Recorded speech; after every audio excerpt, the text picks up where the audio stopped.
आप सब लोगों को नमस्कार। आज दिल्ली के लोगों के लिए बहुत खुशी का दिन है।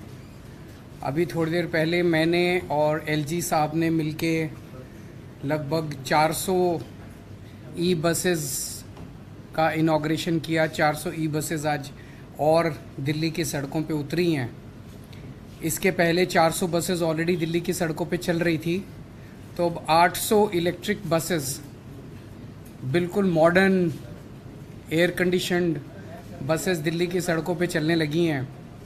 और इसके साथ दिल्ली देश का वो शहर बन गया जहां सबसे ज़्यादा इलेक्ट्रिक बसेस चल रही हैं। जैसा मैंने बताया, इसके पहले 400 बसेस चल रही थी, 400 और आज आ गई तो 800 बसेस हो गई हैं। इस साल 2023 के अंत तक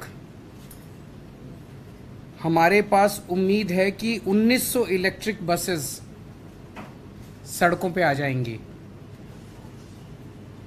800 बसेस के साथ दिल्ली देश का सब शहर हो गया सबसे ज़्यादा बसों वाला, और 1900 बसेस आने के बाद दुनिया के चुनिंदा शहरों में, मैं ये नहीं कहूँगा कि दुनिया के में सबसे ज़्यादा होंगी, पर दुनिया के उन चुनिंदा शहरों में दिल्ली का नाम आएगा जहाँ पे काफ़ी इलेक्ट्रिक बसेस चलती हैं। और 1900 बसेस आने के बाद हर साल हम 1.07 lakh tons of carbon dioxide बचा पाएंगे। जैसा मैं पहले कई बार बोल चुका हूँ कि 2025 तक का हमारा लक्ष्य है। दिसंबर 2025 तक टोटल दिल्ली की सड़कों पे 10,480 बसें होंगी, जिसमें से 80% बसेस 8,280 बसेस इलेक्ट्रिक बसेस होंगे। ये एक बहुत एम्बिशियस टारगेट है और ये किसी भी क्रांति से कम नहीं है कि आज हम 2023 में बैठे हैं। लगभग 2.25 साल के बाद हमारे पास 8,280 इलेक्ट्रिक बसेस होंगी, और जो कि 80% ऑफ द फ्लीट जो है वो, जबकि अभी 800 बसें हैं, 800 से 8,000 10 टाइम्स बसें हम 2.5 साल के अंदर 2.25 साल में ले जाएंगे। ये बसें ज़ीरो पोल्यूशन करती हैं। एक सिंगल चार्ज पे 225 किलोमीटर चलती है बस। सो एक बार अगर चार्ज हो जाए तो लगभग पूरा दिन उसका काम चल जाता है। सारी बसेस एयर कंडीशन्ड हैं और इसमें डिफरेंटली एबल्ड लोग जो हैं उनके लिए रैंप है, और अगर ज़रूरत पड़े तो पूरी की पूरी बस भी नील कर जाती है किसी भी डिफरेंटली एबल्ड आदमी को ऊपर चढ़ाने के लिए। स्टेपलेस बोर्डिंग है क्योंकि लो फ्लोर बसेस हैं, जिससे लोगों को सहूलियत होती है। हर बस में 3-3 सीसीटीवी कैमरे हैं और महिलाओं की सुरक्षा के लिए पैनिक बटन्स हैं। कंट्रोल रूम के साथ हर बस का 2 वे कम्युनिकेशन है, और हर बस में जीपीएस यूनिट है उसकी लाइव ट्रैकिंग करने के लिए बस की, और डिस्क ब्रेक्स हैं, fire detection and suppression system है। आज की डेट में टोटल अभी बसें आई हैं, लेकिन कई बसेस जो हैं वो अपनी उनकी लाइफ पूरी हो गई थी, वो रिटायर भी हो गई हैं। आज की डेट में टोटल 7,135 बसें बची हैं दिल्ली में, जिसमें से 800 ई बसेस हैं और 6,335 जो हैं वो सीएनजी की बसेस हैं।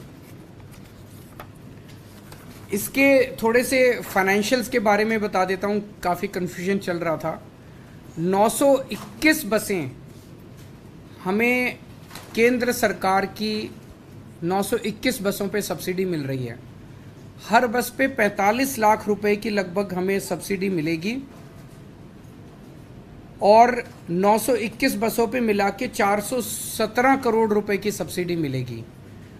हर बस की लाइफ जो है वो 12 साल है, तो टोटल खर्चा 921 बसों पे टोटल खर्चा 4,091 करोड़, लगभग 4100 करोड़ का खर्चा आएगा, जिसमें से 417 करोड़ रुपए केंद्र सरकार से मिलेंगे। 10% केंद्र सरकार से मिलेंगे, बाकी 90% जो है वो दिल्ली सरकार खर्च करेगी।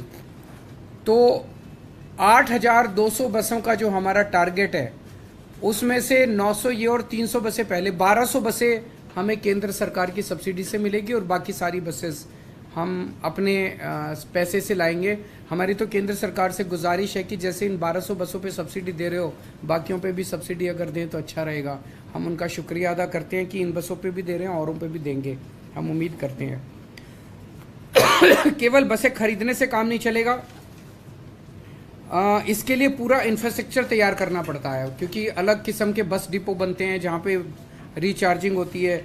तो अभी तक हम 182 करोड़ रुपए खर्च करके 1,500 ई बसेस का हमने खड़े करने का डिपोज का वो इंफ्रास्ट्रक्चर तैयार कर लिया है। ये जो आज 400 ई बसेस आई हैं ये टाटा मोटर्स की हैं और ये मायापुरी, नेहरू प्लेस, रोहिणी 1, रोहिणी 2 और बंदा बहादुर मार्ग डिपो से चलेंगी। इसके अलावा 3,980 बसेस जिनमें 0 सब्सिडी है उसका भी ऑलरेडी कॉन्ट्रैक्ट अवार्ड हो चुका है और वो भी जल्दी आना चालू हो जाएंगी। तो एक तरह से दिल्ली के अंदर इलेक्ट्रिक बसेस में कन्वर्जन की एक तरह से क्रांतिकारी कदम उठाए जा रहे हैं और 2 साल के अंदर हम दुनिया के नक्शे पे होंगे जहां सबसे ज़्यादा बसें दिल्ली के अंदर होंगी। अगर इस पे आपके कोई प्रश्न है तो। सर आपने कहा कि अभी केंद्र सरकार ने 10% छूट है, बीजेपी का ये कहना है कि ज़्यादातर केंद्र सरकार दे रही है और आप लोग इसका श्रेय ले रहे हैं। सारा श्रेय उन्हीं को और सारी मेहनत हमारी, सारा, मैं तो हमेशा ही कहता हूँ सारा श्रेय उन्हीं का। सर एक और इम्पोर्टेंट सवाल है, इंडिया और भारत को लेकर ये कहा जा रहा है कि जो स्पेशल सेशन है उसमें प्रस्ताव लाया जाएगा, इंडिया का नाम बदलकर भारत किया जाएगा और कुछ निमंत्रण भी राष्ट्रपति की तरफ से आज में इस पूरे मामले को सर आप कैसे देख रहे हैं, क्योंकि तरह तरह की चर्चा हो रही है सेशन में रिपब्लिक ऑफ इंडिया की जगह भारत लिखा जाए। देखिए मेरे को पास कोई आधिकारिक सूचना नहीं है इस बारे में कि ऐसा वो करने जा रहे हैं, लेकिन जैसा आप लोग बता रहे हैं ऐसी उड़ती उड़ती हवा सुनी है।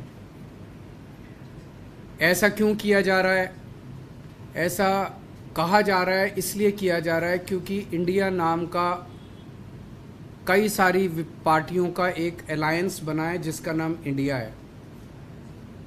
तो अगर किसी पार्टियों का अलायंस इंडिया बन जाता है तो वो देश का नाम बदल देंगे। देश तो 140 करोड़ लोगों का है, किसी एक पार्टी का देश थोड़ी है। कल मान लीजिए इस इंडिया अलायंस ने अपना नाम बदल के भारत रख लिया तो फिर भारत भी बदल देंगे। फिर क्या भारत का नाम बीजेपी रखेंगे या भारत का नाम फिर क्या रखेंगे? मान लो इंडिया अलायंस ने कल एक मीटिंग करके अपना नाम इंडिया से बदल के भारत रख लिया, तो क्या ये फिर भारत का नाम भारत बदल देंगे? ये क्या मजाक है? देश है भाई, देश इतने हजारों साल पुराना भारत देश है, इतनी बड़ी पुरानी संस्कृति है, इतना पुराना हमारा देश है, उसका नाम इसलिए केवल बदल के रखा जा रहा है क्योंकि इंडिया अलायंस बन गया और बीजेपी को ये लग रहा है कि थोड़े बहुत 4 वोट इनके कम हो जाएंगे इंडिया अलायंस बनने से, तो वोट कम हो जाएंगे इसलिए भारत का नाम बदल दो। ये तो देश के साथ गद्दारी है। मतलब पार्लियामेंट पैनिक बटन मतलब दब चुका है। ऐसा लगता है कि जो असर पैदा हुआ है, देखिए इंडिया अलायंस का के लिए जो इनका रिस्पॉन्स है उससे लगता है कि बहुत ज़्यादा बौखलाए हुए हैं, बहुत ज़्यादा बौखलाए हुए हैं। जिस दिन इंडिया अलायंस आया था उस दिन उन्होंने एक शगुफा छोड़ दिया, 1 नेशन 1 इलेक्शन करेंगे, डाइवर्ट करने के लिए टेंशन। 1 नेशन 1 इलेक्शन कैसे कर सकते हैं? 1 नेशन 1 इलेक्शन से जनता को क्या फ़ायदा है कि मतलब मैं अगर आपको कहूँ 1 नेशन 1 इलेक्शन करेंगे, कोई फ़ायदा होगा आपको? आपके परिवार को कोई फ़ायदा होगा? बच्चों को कोई फ़ायदा होगा? कोई महंगाई कम हो जाएगी, बेरोजगारी कम हो जाएगी 1 नेशन 1 इलेक्शन का? 1 नेशन 1 इलेक्शन का बस एक ही फ़ायदा है, अभी ये इनको हर 6-6 महीने में जनता के बीच में जाके जनता के कुछ काम करने पड़ते हैं। फिर ये 5 साल में एक बार शक्ल दिखाएंगे, 5 साल पूरी दुनिया घूमेंगे, फिर 5 साल में एक बार शक्ल दिखाने आएंगे। मैं चैलेंज करता हूं अगर 1 नेशन 1 इलेक्शन हो गया तो अगले चुनाव के पहले 5,000 रुपये का सिलेंडर मिलेगा और अगली बार फिर ये 5,000 सिलेंडर करके और कहेंगे 200 रुपये कम कर दिए सिलेंडर के। तो ये बेसिकली काम नहीं करना चाहते, 5 साल काम नहीं करना चाहते, 5 साल मटर गश्ती करेंगे और फिर 5 साल में एक बार आके और फिर कहेंगे कि अब